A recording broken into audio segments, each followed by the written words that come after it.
ಮೂಡಿದೆಯೀಗ? ಹೌದು ಹಂಗಿದ್ರೆ ಇನ್ನೊಂದು 4 ದಿನ ಕಾಯ್ದು ಬಿಡ್ರಿ. 4 ಆಗುತ್ತೋ 40 ಆಗುತ್ತೋ ನೋಡ್ಕೊಂಬಿಟ್ಟು ರಾಜ್ಯ ತಗೊಂಡ್ಮೇಲೆ ಬಂದು ಮಾತಾಡ್ತೀವಿ. ಅಲ್ಲ, ಅವರು ಎಲ್ಲರನ್ನೂ ಒಂದುಗೂಡಿಸ್ಕೊಂಡು ಹೋಗ್ತಾರೆ ಕುಮಾರ್ ಬಂಗಾರಪ್ಪನವರು. ಇವಾಗ 10 ವರ್ಷ 15 ವರ್ಷ ಆಯಿತು ನಾನು BJP ಬಂದು ಅಂತ ಹೇಳಿದೆ. ರಾಜ್ಯಾಧ್ಯಕ್ಷರು ಮೊನ್ನೆ ಯಾವುದೋ ಒಂದು ಇಂಟರ್ವ್ಯೂನಲ್ಲಿ ಹೇಳಿದರು, ಸೊರಬದಲ್ಲಿ 10 ವರ್ಷದಿಂದನೂ ಇದೇ ಪರಿಸ್ಥಿತಿ ಇದೆ ಅಂತ ಹೇಳಿದರು. 10 ವರ್ಷದಿಂದ ಪರಿಸ್ಥಿತಿ ಇಟ್ಟೋರು ಯಾರು ಅಂತ ಹೇಳಲಿಲ್ವೇ? ಯಾಕಂದರೆ 10 ವರ್ಷದಿಂದ ನಾನು ಇದ್ದೀನಿ ಅಂತ ಹೇಳಿದರು. 10 ವರ್ಷದಿಂದನೂ ಸೊರಬದಲ್ಲಿ ಇದೇ ಪರಿಸ್ಥಿತಿ ಅಂತ ಹೇಳಿದರು. ಯಾರು? ರಾಜ್ಯಾಧ್ಯಕ್ಷರು ಇವಾಗಿರೋರು, BJP ಮಾಡಿದ್ಯಾರು? ಇದನ್ನು ಇಟ್ಕೊಂಡು ಓಡಾಡಿಸ್ಬೇಕು, ಸೊರಬ ತಾಲೂಕಿನ ರಾಜಕಾರಣ ಹಾಳು ಮಾಡಬೇಕು, ಇದನ್ನು ಕುಲಿಗೆಡಿಸ್ಬೇಕು, ಶಿವಮೊಗ್ಗ ಜಿಲ್ಲೆ ಇದು ಮಾಡಬೇಕು. ಕಾಂಗ್ರೆಸ್ ಜೊತೆ ಅಡ್ಜಸ್ಟ್ಮೆಂಟ್ ಮಾಡ್ಕೊಂಡು ಕ್ಯಾಂಡಿಡೇಟ್ ಹಚ್ಕೊಳಕ್ಕಾಗತ್ತೆ? ಇಲ್ಲಿ ಸೊರಬ ತಾಲೂಕಿನಲ್ಲಿ ಗುಂಪು ಕಟ್ಟಿಬಿಟ್ಟು ಇದನ್ನು ಹಾಳು ಮಾಡಬೇಕು ಅನ್ನೋ ಯೋಚನೆಗಳು ಮಾಡಿದಾಗ ಅದಕ್ಕೆ ಉತ್ತರ ಕೊಡುವಂಥ ಕಾಲ ಬರ್ತದೆ. ಬಂದಾಗ ಅವೆಲ್ಲ ಕೂಡ ಸರಿ ಮಾಡ್ಕೊಂಡು ಹೋಗುತ್ತೆ. ಮುಂದಿನ ಚುನಾವಣೆಯಲ್ಲಿ BJP ಚಿಹ್ನೆಯಿಂದ ನಿಲ್ತಾರೆ ಕುಮಾರ್ ಬಂಗಾರಪ್ಪ. BJP ಚಿಹ್ನೆಯಿಂದ ನಿಲ್ತಾರ ಅಂತ ಹೇಳಿ ಇವಾಗ ಹೆಂಗೆ ತೀರ್ಮಾನ ಮಾಡೋದು? ಅದಕ್ಕೆ ಹೈಕಮಾಂಡ್ ಇದೆ, ನಾನು ನಿಲ್ತೀನಿ ಅಂತ ಹೇಳ್ಕೊಂಡ್ಬಿಟ್ರೆ ಬರ್ತದ?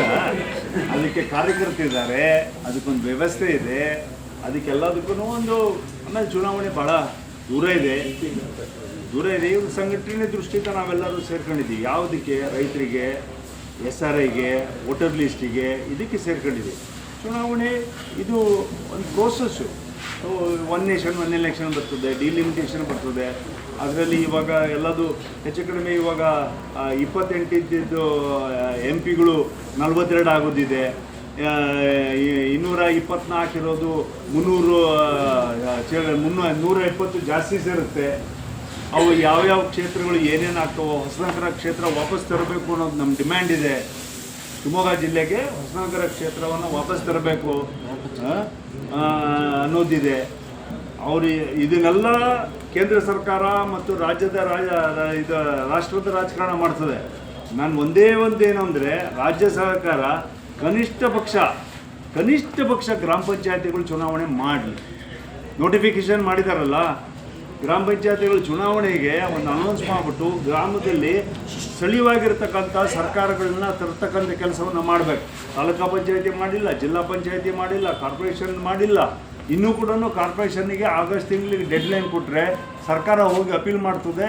ಯಾವುದೇ ಕಾರಣಕ್ಕೂ ಕೂಡ ನಮಗೆ ಇದು GB ಗ್ರೇಟರ್ ಬ್ಯಾಂಗ್ಳೂರ್ ಅಥಾರಿಟೀಸ್ ಏನಿದೆ ಅದರ ಎಲೆಕ್ಷನ್ಸು ನಮಗೆ ಡಿಸೆಂಬರ್ವರೆಗೂ ಬೇಡ. ಯಾಕಂದರೆ SRI ನಡೀತಾ ಇದೆ.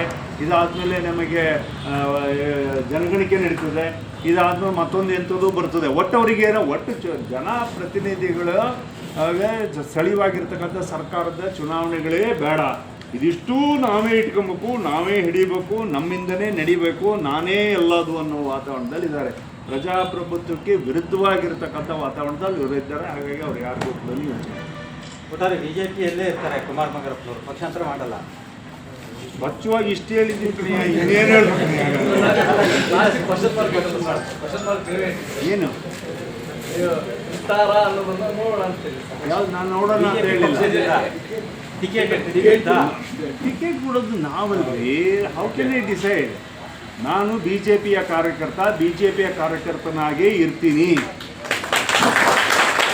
ತೀರ್ಮಾನ ಮಾಡ್ತಕ್ಕಂಥದ್ದು ಜಿಲ್ಲೆ, ರಾಜ್ಯ ಮತ್ತು ರಾಷ್ಟ್ರದಲ್ಲೂ ಇರಿದ್ದಾರೆ, ಅವರು ಮಾಡ್ತಾರೆ. ಲಾಸ್ಟ್ ಕರೆಕ್ಟ್ ಆಯ್ತಾ?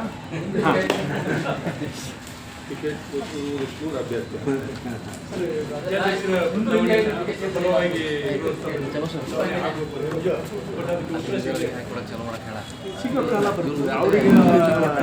ಅವ್ರಿಗೆ ಯಾವತ್ತು ತೆಗಿತಾರೋ ಅವತ್ತು ಸಿಗುತ್ತೆ. BJP ರಾಜ್ಯದಲ್ಲಿ ಯಡಿಯೂರಪ್ಪನ ನಾಯಕತ್ವ ನೋಡುವುದು, ರಾಷ್ಟ್ರ ಮಟ್ಟದಲ್ಲಿ ಪಕ್ಷದ ಸಿದ್ಧಾಂತಗಳನ್ನು ನೋಡುವುದು. ಅವತ್ತಿನ ದಿನಕ್ಕೆ ಅಥವಾ ಇವತ್ತಿನ ದಿನಕ್ಕೆ ಯಡಿಯೂರಪ್ಪನವರು ನಾಯಕರೇ, ಜನನಾಯಕರೇ. BJP ಪಕ್ಷದಲ್ಲಿ ಒಂದು ಸಿದ್ಧಾಂತ ಇದೆ, ಅಭಿವೃದ್ಧಿಯ ಸಿದ್ಧಾಂತ ಇದೆ. ಅಭಿವೃದ್ಧಿಯೇ ಮೂಲ ಮಂತ್ರ ಅಂತೇಳಿ ಮಾಡ್ಕೊಳ್ತಾರೆ. ಮತ್ತು ಎಲ್ಲ ನಿಟ್ಟಿನಲ್ಲೂ ಕೂಡ ಅಭಿವೃದ್ಧಿಯನ್ನು ಮಾಡ್ಕೊಂಡು ಬಂದಿರ್ತಕ್ಕಂಥದ್ದನ್ನು ನಾವು ಅನುಭವಿಸಿದ್ವಿ. ನಮ್ಮ ತಾಲೂಕಿನಲ್ಲಿ ಅನುಭವಿಸಿದೆ ಬಿ ಜೆ ಪಿ ಪಕ್ಷದ ಅವಧಿನಲ್ಲಿ. ಹಾಗಾಗಿ ನಾವು ನಾಯಕತ್ವದ ಬಗ್ಗೆ ನಾವು ಅವತ್ತಿನ ದಿನವೂ ಪ್ರಶ್ನೆ ಮಾಡಿಲ್ಲ, ಇವತ್ತಿನ ದಿನವೂ ನಾನು ಪ್ರಶ್ನೆ ಮಾಡೋದಿಲ್ಲ. ಯಡಿಯೂರಪ್ಪನವರ ನಾಯಕತ್ವದ ಬಗ್ಗೆ ನಾವು ಯಾವತ್ತೂ ಕೂಡ ನಾವು ಚಕಾರ ಕೂಡ ಇಟ್ಟಿಲ್ಲ. ಹಂಗೆ ರಾಷ್ಟ್ರದ ನಾಯಕರುಗಳ ಬಗ್ಗೆಯೂ ಕೂಡ ನಾವು ಯಾರೂ ಕೂಡ ಇದು ಮಾಡ್ಕೋದಿಲ್ಲ. ಇವತ್ತು ಯಡಿಯೂರಪ್ಪನವರು ಮಕ್ಕಳು ನಮಗೇನೋ ಒಂದು ಇದು ಮಾಡ್ತಿದ್ದಾರೆ ಅಂತ ಹೇಳ್ಬಿಟ್ಟು ಯಡಿಯೂರಪ್ಪನವ್ರಿಗೂ ಕೂಡ ಅದು ಅನ್ವಯಿಸುತ್ತೆ ಅಂತಕ್ಕಂಥ ಮಾತನ್ನು ಆಡೋಕ್ಕೋಲ್ಲ. ಯಡಿಯೂರಪ್ಪನವ್ರ ನಾಯಕತ್ವದ ಬಗ್ಗೆ ನಮಗೆ ಹಳ್ಳಿಯಷ್ಟು ಕೂಡ ಭಿನ್ನಾಭಿಪ್ರಾಯಗಳು ಇಲ್ಲೇ ಇಲ್ಲ. ನಾವು ಅವರ ನಾಯಕತ್ವದಲ್ಲೇ ಕರ್ನಾಟಕ ರಾಜ್ಯದ ಅನೇಕ ಸಾಮೂಹಿಕವಾಗಿರ್ತಕ್ಕಂಥ ನಾಯಕತ್ವದಲ್ಲಿ ಏನು ಬಿ ಜೆ ಪಿ ಪಕ್ಷ ಹೊರಟಿದೆ ಆ ನಿಟ್ಟಿನಲ್ಲಿ ನಾವು ಅಂದ್ರೆ ಕೇಂದ್ರ ಈಗ ನೀವು ನಾಯಕತ್ವದ ವಿಚಾರ ಮಾತಾಡೋದಾದ್ರೆ ಪಕ್ಷದ ತತ್ವ ಸಿದ್ಧಾಂತಗಳು ಬದ್ಧವಾಗಿರೋದಾದ್ರೆ ಮತ್ತೆ ವಿಜೇಂದ್ರ ಅವ್ರನ್ನ ಯಾಕೆ ವಿರೋಧಿಸ್ತೀರಿ? ನನಗೆ ಅವಕಾಶ ಕೊಟ್ಟಿದ್ದಾರೆ. ಏನು ಅವಕಾಶ ಅಂದರೆ, ನೀವು ಪರ್ಮನೆಂಟಾಗಿ ಒಬ್ಬ ಅಧ್ಯಕ್ಷರು ಮಾಡೋವರೆಗೂ ನಿಮ್ಮ ಭಾವನೆಗಳನ್ನೇ ಹೇಳಿ, ಇದು ಆಂತರಿಕವಾಗಿರ್ತಕ್ಕಂಥ ಪ್ರಜಾಪ್ರಭುತ್ವ ಅಂತ ಹೇಳಿದೆ. ಅವ್ರಿಗೆ ನಾಳೆ ದಿನವೇ ಬೇಕಾದ್ರೆ ತೆಗೆದು ಹಾಕಿದ್ದೀವಿ, ಬೇರೆಯವ್ರು ಮಾಡಿದ್ದೀರಿ ಅಂತ ಹೇಳ್ಬಿಟ್ಟು ಆರ್ಡ್ರ್ ಕೊಟ್ಟರೆ ಯಾರು ಅಧ್ಯಕ್ಷರು ಮಾಡ್ತಾರೋ ಅವ್ರಿಗೆ ಇವತ್ತು ಅವ್ರಿಗೆ ಕೊಟ್ಟಿಲ್ಲ. ನಮ್ಮ ಅಭಿಪ್ರಾಯಗಳನ್ನ ಹೇಳೋಕ್ಕೆ ನಾವು ಬಿಟ್ಟಿಲ್ಲ. Thank you.